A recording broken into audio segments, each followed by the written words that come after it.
Welcome into the Lucas and Lucas podcast. And the day we learned that O.J. Simpson has died in his 70s due to cancer.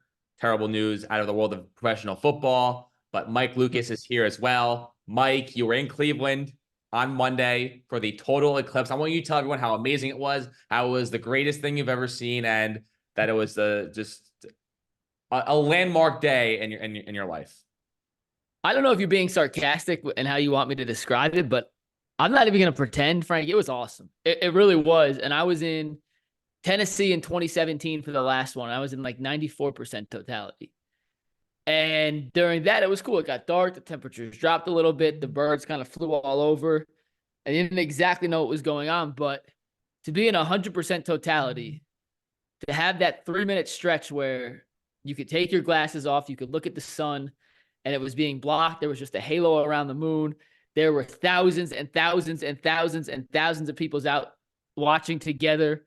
It was the home opener for the Guardians game, so I was at the stadium. I was right outside the stadium for it, which made a cool experience. And Frank, I'm not super big on astrology and stars and space and all that, but to get to experience something like that up close and personal, you can laugh at me all you want.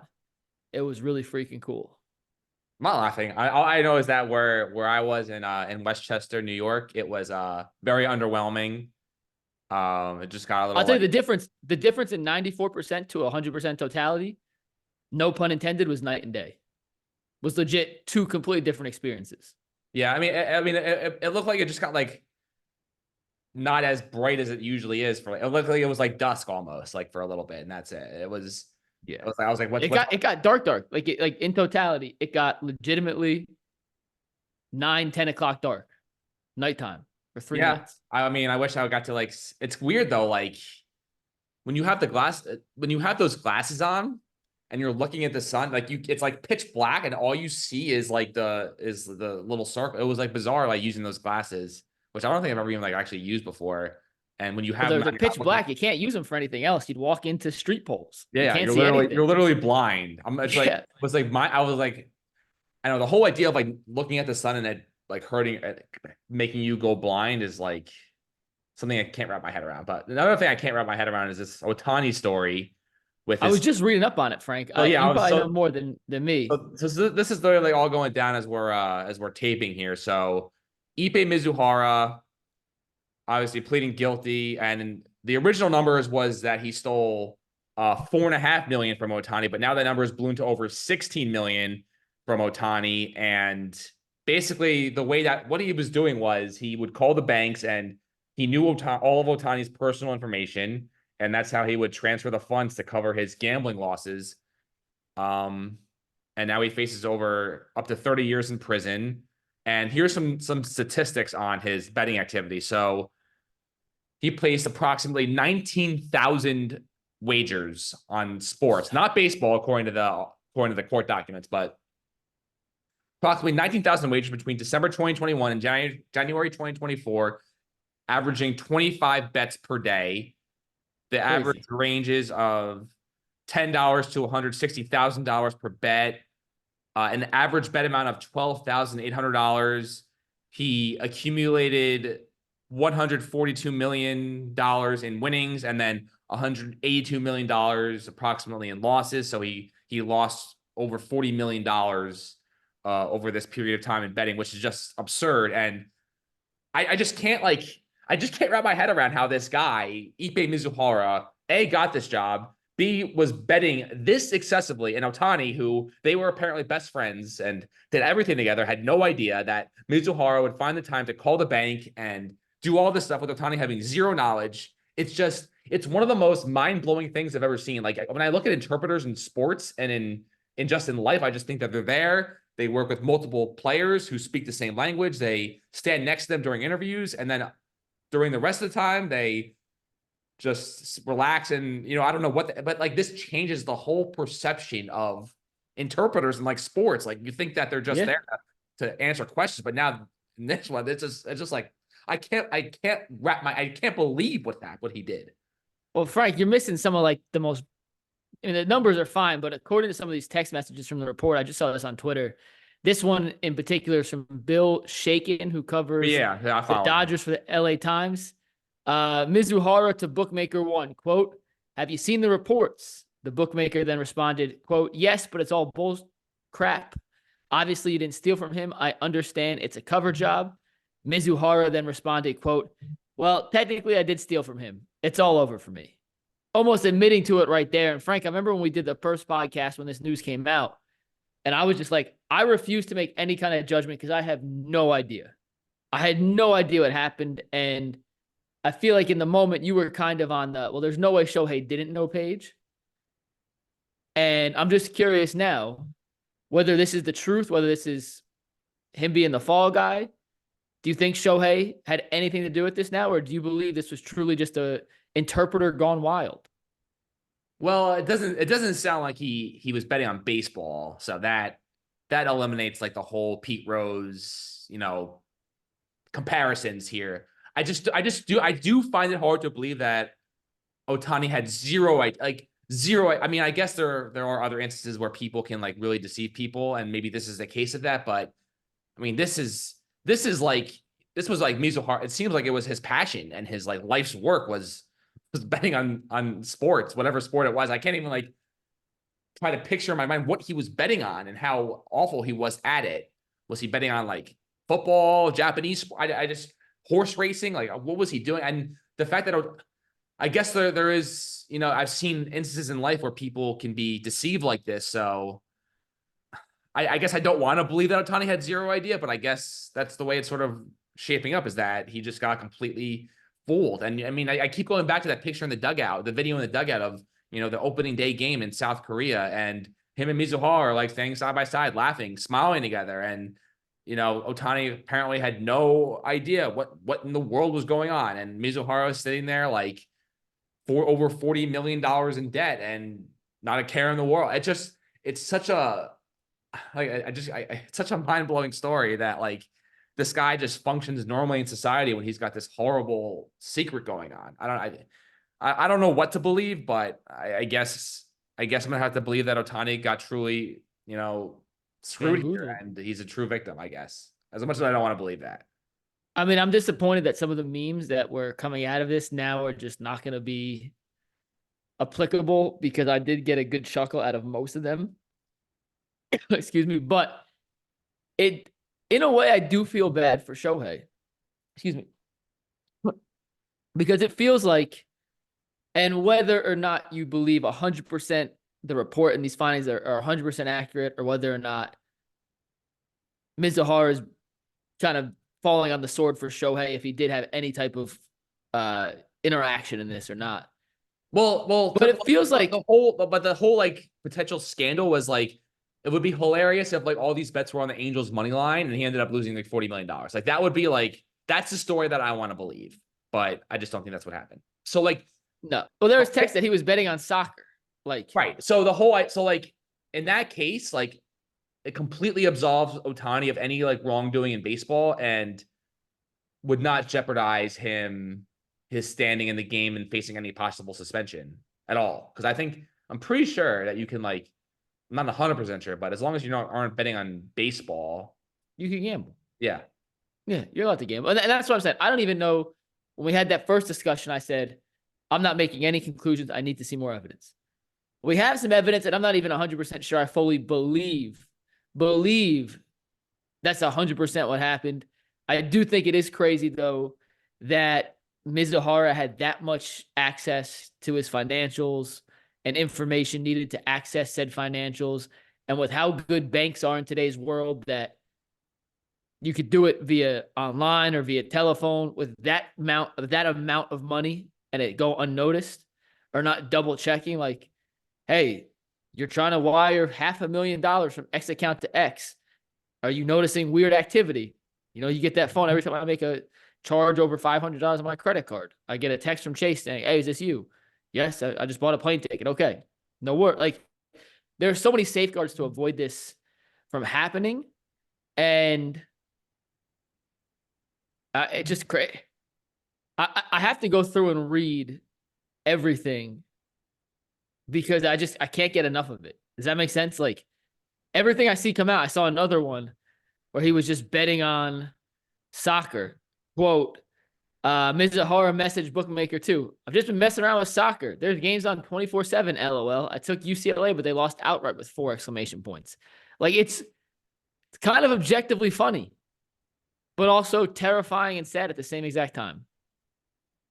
Yeah, I'm like following Jeff Pass's timeline as this is coming through and just seeing like what other wrinkle he sees in all this. But yeah, it seems like it would be pretty convenient if Mizuhara would just end up being the fall guy here, and this was all Ohtani just like going crazy. But who knows what else is going to come out of this story? But it's just crazy that this interpreter ends up being this just like monster of a human being.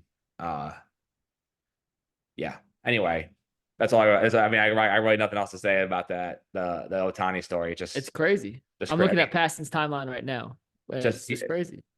Just the fact that like Ohtani just has complete faith in this guy, and I just you just see like a video of like Mizuhara calling the bank and like hear these conversations and like yeah, hi Mr. Ohtani, yes, I'd like to transfer $40 million, please, and then just being like, what's your date of birth? Here it is, and then just going through. I just like it's almost like it's like a SNL comedy skit, but anyway, John Calipari. Monster news out of college basketball the night before the national championship game announces that he is going to Arkansas.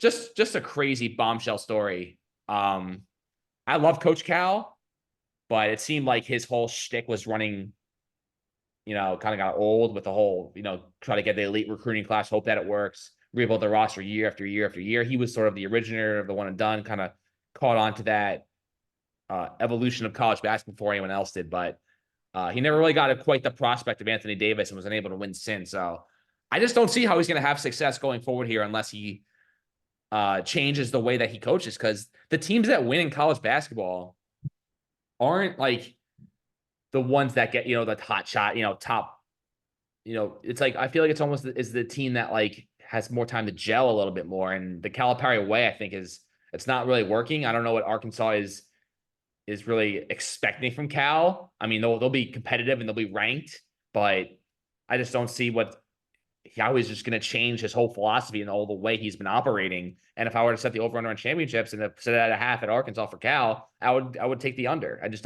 think he's going to win a national title there. I don't think he's ever going to win again. I mean, yeah, winning a national title is difficult anywhere. He spent a decade at Kentucky, which has more resources than any other school in the country, and won one. So I don't think that's crazy to say you take the under. But two things. A, I think Calipari saw the changing landscape of college basketball and how the best high school prospects don't always go to college anymore. And that his style of recruiting these uber talented 18 and 19-year-olds to mesh together and form a cohesive, legitimate team that can win against 23, 24-year-olds in the postseason, it's just too risky of a procedure. And look, he had the number 2 recruiting class in the country coming in next season. He was about to run it back with the same philosophical team he had in 2023, 2022, and 2021, and 2020, where they got bounced in the first couple of rounds. And when you're at Kentucky, the expectation is you have to recruit at an elite level, because you talk to a kid and a lot of them just want to go to Kentucky for the history, to be part of that program. Now, if you look at Arkansas, and he mentioned this in the press conference, is I'm going to look to the transfer portal, which is something at Kentucky they really weren't as open to doing, because they were bringing in so many freshmen that you're promising playing time to. Like, you're not recruiting these 5-stars with the promise of, hey, come in, sit the bench for a year, develop, and then as a sophomore, you're like, no, when you recruit 5-stars, they got to play immediately. So you can't really bring in these transfers who you're also, hey, come to Kentucky, I can promise you a starting gig, or you're going to be the 7th. Well, there's only so many guys who can play, Frank. You know what I'm saying? So at Arkansas, I think he could be more selective. Instead of taking 4, 5, 6 freshmen every year, take 1 or 2. You could get 1 or 2 guys from the portal. And that is a better way to build a team in today's era of college basketball than what he was doing with just 18 and 19-year-olds. You think he's gonna change his philosophy? I mean, the reason why he has to get a transfer portal, the reason why he has to look at the transfer portal now is because he has literally no one on his roster and 1 player. And all of the guys, if you want to build a roster at this point, you basically have to pull from the transfer portal. So at least for this year, he has no choice. So we'll see what he does going forward. But I mean, it's not like he is had an epiphany. I think. I think the reason why he decided to leave Kentucky was because the fans and the community of Lexington were just so ruthless towards him, and with all Yeah. the first round losses, and he was just tired of it. That's why he But left. I don't think he left because he realized, oh, I have to change what I'm doing because my ways aren't working. He left because he just decided that him and his wife and his family aren't being treated the way that he feel like they should be deserved, and he's decided to go start over and hope that he's a little more welcomed in Fayetteville. yes, He wasn't listening. but the reason they're treated poorly, or not poorly, but they're not treated the way they want, is because they keep having these first round exits. Why do you keep having these first round exits? It's really, really, really, really, really hard to get 18 and 19-year-olds to play basketball that's cohesive to winning in the tournament, not the regular season, two different strands of basketball, in the tournament against these, frankly, they've gotten upset by these veteran-laden mid-majors who have kids who are 25, 24, 23. COVID helps bump that age up. And now at Arkansas, he has a chance to build a roster that's more feasible to win at a high level in today's era of college basketball. When he went with Anthony Davis and Michael Kidd-Gilchrist, those were two of the top 4 recruits in the country. Neither of them were offensive players, Frank. If you go back and look at that team, Davis was, he averaged 14 points a game essentially on lobs. Michael Kidd-Gilchrist could never shoot even in the NBA. He won those teams playing a style of basketball that was night and day than the team he had this year. His team this year led the country in scoring, was horrific defensively. It's hard to get 18, 19-year-old kids to buy in on defense now, and they know they're going to be in college for one season, Frank. It's just a different era of basketball. So I think if you want to win at the highest level, you got to find kids who are committed to playing defense. And a lot of times those are kids who have started at an Oakland or another school, a Winthrop, and then are too good for that. They transfer up, just like Cam Spencer at UConn, and it's a perfect fit. So I do think Arkansas, he'll have success. Will he win a championship? I don't know. But it's a crazy move in the SEC, and I think it's the right move for both parties. I remember Anthony Davis being like literally the most dominant college basketball player I could ever remember, but only 14 points a game just seems not what I was. Was that right? Was it 14? Yeah, it was 14, Yeah. 2 points. But he had like 9. He had like 9 blocks a game. It felt like. Let me try to find his 4.7 blocks per game. Yeah, I mean that's better than Wemby this year, dude. Like, and Gilchrist was a great defender. Like that was a great defensive team. They didn't score a ton of points, and now you got these kids coming in. And no disrespect to Rob Dillingham or Reed Shepard, but like Jack Golke got 10 freaking threes on you in a tournament game. Well, that dude just he was hitting ridiculous shots. Well, let's go back 2 years ago. Look at the one and dones they had 2 years ago. They lose to St. Peter's. St. Peter's. Like these, it's really hard to get 17, 18, 19-year-old kids who know they're going to be there for 1 year, Frank.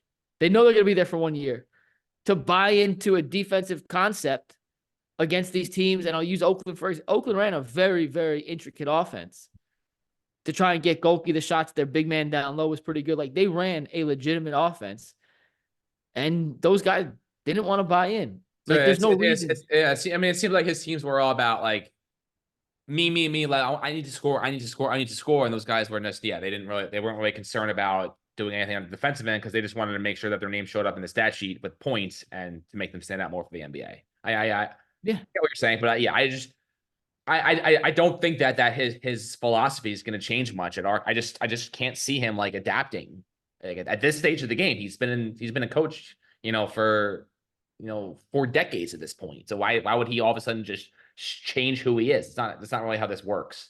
But I mean, he's still an elite recruiter, and maybe he'll find the diamond in the rough like an Anthony Davis and win another one. But I don't know.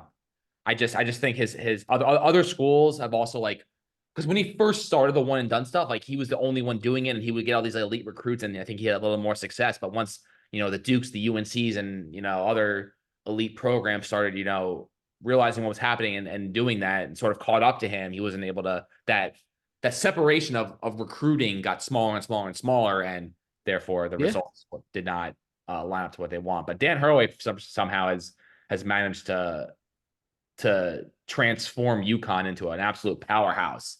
Love the Hurley family, New Jersey, born and bred, Jersey City. What a juggernaut. And the fact that he was able to do this basically with a whole new team and this such a dominant run. I mean, he is Dan. I would be too afraid to play for Dan Hurley because I think he would just yell at me and then he would scare me away. You would not survive. You would not survive. I would not do well in the Dan Hurley system either. But you can't not have respect for the job that he did. I mean, he is, I think, on the way of being like one of the top 4 to 5 college basketball coaches of all time. Yeah, he's the best in college basketball right now. It's hands down. It's not close. The way his guys buy into what he wants to do. Frank, we talked about intricate offenses that Oakland runs. Go watch every set UConn runs. They run 3 or 4 decoy actions just to get you for a half second to forget what you're really guarding. And then they have a backdoor cut for a dunk. It was incredible. Everyone on that team, and I mean everybody who played, is a stud. And they have one top 50 recruit on the whole roster. One. Stephon Castle, the only guy on that roster is a top 50 recruit. We talk about Kentucky and Duke. They get 4 of the top 25 kids in the country every year. One kid on UConn was a top 50 recruit. Klingon was top 60, so sure, whatever. They have 2 top 100s, but Stephon Castle, 1 top 50 recruit. And to come in, to dominate, start to finish. Frank, the beauty of March Madness is anyone on any given day can beat anybody, right? The upsets, the drama. Not really Purdue and Virginia losing to 16 seeds. We see upsets galore.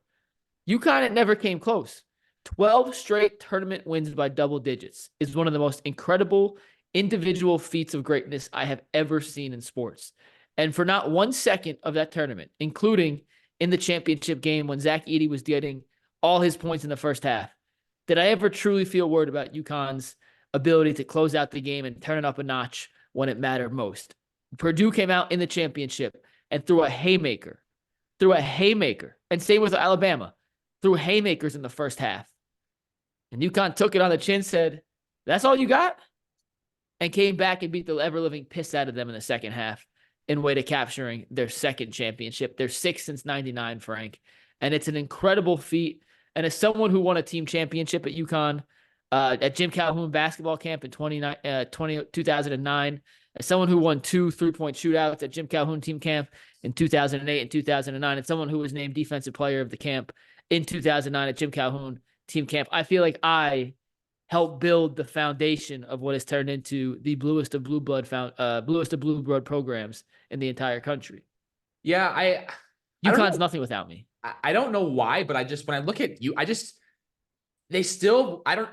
and they deserve to be, but I still don't see them in the same like category of like elite program as like a Duke, UNC. They have more titles than Duke. I know, but I can't believe that. But like, I don't like when I feel like the networks and we'll still always choose, a Duke, UNC, or Kentucky matchup over a UConn game. Yeah. I'm not saying it's right either, but you're right. I'm not saying ESPN's right. It's just crazy all their titles have been since 99. So they don't have that rich, prolonged history of being sustained. And maybe that's what it is. It's like when you look at the historic programs in sports history, it's the Yankees of the 20s, the Celtics of the 60s, the Packers of the 60s, UCLA in the 50s and 60s. It's like these teams that were able to, maybe when we look back on this in 30 years or whatever, like maybe it'll shift a little bit, but they just don't have that that 50, 60 year history of just greatness. It's only a recent 20-year stretch. And and that must be what it is. They're just so new that they haven't had time to build that true history and tradition and foundation of legitimate success. That's the best answer I can think of. And they've had iterations. They had the Jim Calhoun era, right? Where it's Mecca Okafor and Charlie Villanueva and Rip Hamilton and those guys, Ray Allen. And then they weren't good for a couple of years. And then Kemba comes in, and it's like, oh my God, Kemba. And who was the head coach for Kemba? Who was the head coach? I believe that was still Calhoun. Calhoun was still Kemba? Yeah, and then that was his third. You're right. That was his third. Okay. And then Kevin Ollie took over for Shabazz, and then they have Dan Hurley who wins back-to-back. So it's just they've been up and down, and I saw the stat. They've won 6 titles since 99. And they missed the tournament 7 times since 99.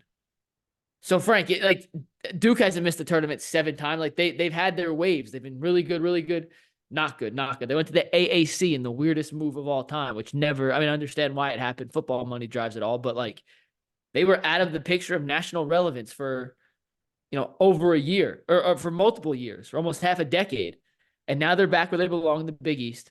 They have the perfect head coach for that program. Jersey born and bred.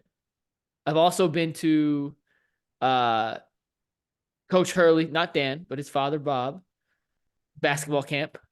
By the Did way, not win a three. not much FaceTime for the Hurley family in March Madness. I remember last year they were like all over the brother and the father, but I don't remember seeing them in the stands or anything.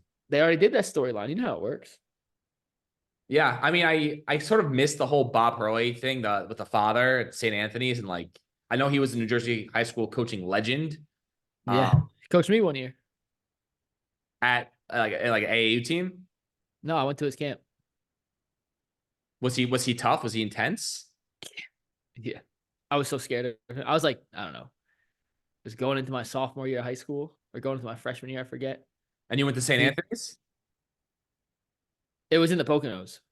Huh. Okay. At Hoop Group Elite, at their Hoop Group Elite facility. But he was, I didn't even fully grasp who he was, when you're there. But every time he talked and moved, everybody was on pins and needles. So you could feel like the gravitas of who was kind of leading this whole thing. And I'll never forget, one of his assistants told me the best line I've ever heard in basketball. And he said, driving baseline is like walking through the hood at midnight without a gun. And I'm like, what do you mean? He goes, well, if you're LeBron James and you can dunk over someone from the baseline, that's a gun in this scenario. And if you're a little unathletic white kid like you don't got a gun. I'm like, huh. He's like, do you know what that means? I was like, kind. He's like, don't go baseline ever. You can't get out of that situation alive. And now I just don't ever drive baseline. It stuck with me 20 years later, Frank. Even when I'm playing pickup, almost never drive baseline. So there you go. I never thought about that. It makes sense. If you think about it, it makes sense. There are other ways to describe it, I think, a little more PG in today's day and age than walking through the hood without a gun. But the premise of what he was saying makes sense.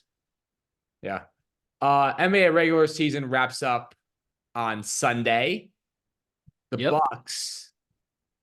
Giannis is now hurt. He's got a calf strain, which is a precursor to an Achilles injury. So if you see Giannis's Achilles pop in the next month when he tries to come back too soon from this injury, don't be shocked that it happened, because I feel like any guy who has a calf, like the two main guys who have had calf injuries, Aaron Rodgers and Kevin Durant, both end up tearing their Achilles. So the Bucks, even though it may cost them, whatever run this year, but they got to be super careful. They got to make sure Giannis is ready to go, because Giannis is going to be like, I'm good. And then he's going to step awkwardly. He's going to be back on the floor, clutching his leg.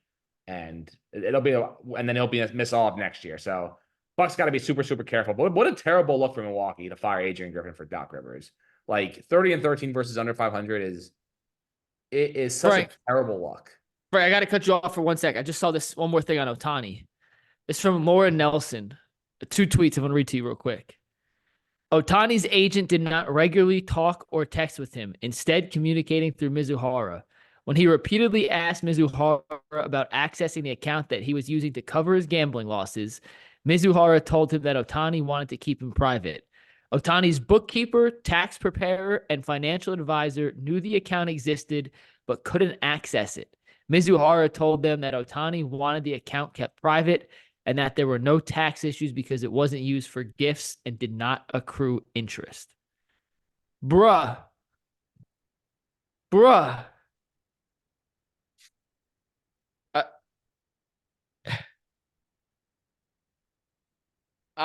So it was a whole scheme by Mizuhara, is what you're saying? If you're taking what this report says and what the documents in court state, then yeah, Mizuhara was literally the one communicating with all of Shohei's people and saying, "Oh, this account, yeah, I know you don't worry about it. It's not for tax purposes." And he was just continually coming in and out of money with this account. I need like a movie made about this. I need a 30 for 30. Something to like really dive in here with like interviews with Ohtani, with Mizuhara. Like I need all the I don't know when it's gonna come out. It could be 20 years from now, but it's gonna be a one hell of a documentary when it does happen, and I'm excited to watch it. Anyway, the Bucks are gonna lose probably in round 1 to the Sixers because Embiid is back, and when Embiid is there, it's just a different opponent. And if I'm any team in the East, you do not want to be the 2 seed. because that means a round one matchup with the Sixers who are better than you, and the Sixers will beat you. That goes for the Knicks and goes for the Bucks. Say that one more time. You don't want to be the 2 seed in the Eastern Conference playoffs. Yeah. Because the Sixers will beat you as a 7 seed. We'll see how healthy Embiid truly is. But yeah, that's a scary ass. I mean, he's definitely more healthy than Giannis at this stage, but I believe he's back. Yeah. Last thing before we go, Giannis did heal it real quick. Giannis did heal an ACL when he just told his leg it's not torn. So I'm not putting anything past him. He's a freak of nature. The Dallas Mavericks are playing absolutely insane basketball right now. They've won 9 of the last 10 games, 5 in a row. I haven't heard a single negative thing surrounding Kyrie Irving. I mean, for a long time. He's comeback player of the year. Probably. I'm glad that it's going to be Dallas Clippers round 1, because that means either Harden or Kyrie is going down, and that makes me feel a little bit better about this whole situation. And then after that, we'll see what happens. But I mean, I'd like to believe that Kyrie will revert back to his old ways at some point. But maybe he just felt really motivated this year after the way it ended in Brooklyn and the way it ended last year in Dallas, that like he knew that he had to sort of reshape the way people view him for at least a little bit of time. But it is a little frustrating to see him being this little of a distraction and playing this well with Luka after the debacle of the past 3 years. Yeah, it's almost hard to believe he's been as good of a teammate as he's been this year, just based off his track record. And when Kyrie does what he's doing now in Dallas, he's an incredible asset. He's one of the 20 best players in the league. He's an ultimate unguardable one-on-one weapon. He plays enough defense that he's not a complete liability. He could give Luka possessions off so he doesn't have to take every possession down to the wire and exert all his energy. He is the perfect complement to a star. He's the perfect Robin. He can never be Batman, but he's the perfect Robin. And it makes me angry. The thing I'm most angry about, Frank, more than anything else with this Kyrie situation, is that you can look back and we could say, I can't believe KD hitched his wagon to Kyrie in Brooklyn. But the reality is, Kyrie is the perfect Robin if he would just decide to play that role. And we saw him do it with LeBron. And it's 1 year. He wasn't like this last year. There's no guarantee he'll be it like this next season. He's the perfect Robin to Luka right now. And at the end of the day, he could have been, could have been the perfect Robin in Brooklyn to one Kevin Durant. And for 1.5 million different reasons, it never came to fruition like it should have. And that will always piss me off. Well, I don't even know who I'm rooting for in round 1. I think the Mavericks are going to win round 1. They might, the Mavericks, don't be surprised to see Mavericks Celtics NBA Finals. And that's just my worst case scenario. I don't think the Mavericks can beat the Nuggets, which is a potential 4-5 versus not 1 4-5. matchup. Well, they'll play the Clippers in the 4-5 and then play the Nuggets in the second round. Oh, okay. All right. So that's good. That's going to be one hell. I mean, Luka against Jokic round. Jokic would be top. I mean, do you think Jokic is the runaway favorite for MVP, or do you think Luka should actually? I think the odds speak for themselves. I know, but do you agree with that? I mean, it's hard. I mean, I guess they're the top seed in the West, and he's the best player on that team. And I mean, Bill Simmons always talks about how Jokic talks about how he's mastered the game. And I mean, obviously I'm not as well equipped to talk about this as Bill Simmons is, but just in terms of how like he can just decide one day that, or one game that he doesn't want, I'm going to see how many lob attempts I'm going to get with Aaron Gordon. I'm going to see if I keep doing this one play, how many times I can do it successfully until the other team adjusts. He's mastered basketball unlike anyone else in the history of the league. Luka's more exciting to watch. He's more athletic, has a bigger arsenal to score. But I think in terms of playing team basketball and like elevating everyone else around him, I don't think there's anyone close to Jokic. No, Jokic is the best player in basketball. And I'm not saying, and I'm not even trying to insinuate that Luka is on the exact same level, but in terms of like MVP and what they've truly done, I mean, Luka's averaging 34, 9, and 10 this year, Frank. 34, 9, and 10 while shooting 49% from the floor, 38% from 3, and 80% from the free throw line. Jokic, for comparison, is averaging 27, 10. No, 27 26, 12.4, 9 and 9. assists. It's neck and neck. He's shooting, It's neck and neck. shooting nearly 60% from the field, 36% from three. It's neck I mean, and neck. I think they're the clear top two of the top three players in the game, with maybe Giannis fighting to be in there. But I think it's 1 Jokic, 2 Luka, 3 Giannis, the top 3 guys in the NBA. I put Embiid 4, and then we can have a discussion about the rest. But It's crazy. The top 3 guys in the NBA are not going to be playing for Team USA in the Olympics. Pretty wild. Yeah. That's I didn't think of it, but that's very fair. I mean, if you listen to the Bill Simmons podcast, they talk about how the European guys, the way they're developed, we're going to get to a point where like all of the best guys are all foreign guys, which we'll see. And it goes back to what I was saying earlier about Kentucky. The way high school kids are being trained to come to college is not conducive to actually playing basketball. Russillo says this all the time. Guys are more skilled than they ever have been in the history of basketball. But individual skill does not translate to 5-on-5 basketball in terms of winning. It obviously helps. You want to be as skilled as possible, but you need to know how to learn and use those skills in a 5-on-5 scenario, not 1-on-1 against air. And Team USA and USA high school kids right now are more skilled than ever, and